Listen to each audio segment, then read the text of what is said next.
সময় তখন সকাল 5টা। তো রাস্তাতে দেখলাম কোনো একটাও লোকজন নাই। তো ভাবছি আমরা কোথায় বেরিয়েছি, আমরা বেরোচ্ছি একটা লং জার্নিতে। সব বাইকগুলোতে ফিল আপ করা হচ্ছে।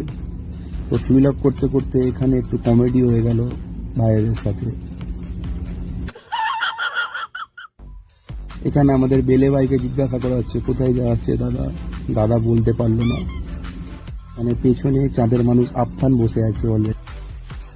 জিটি ট্যাঙ্ক ফুল 1000 টাকায়। এখন রয়েছি হিন্দুস্তান ধাবা। আমি সবাইকে এটাই বলছিলাম যে সবে পৌঁছলাম হিন্দুস্তান, তো এখনো অনেকটাই রাস্তা বাকি, মানে অনেকটাই। তো আমরা যাচ্ছি অলরেডি অযোধ্যা, পুরুলিয়া অযোধ্যা। তো আমরা কি যেতে পারবো অলরেডি, একদিনে পৌঁছাতে পারবো কিনা।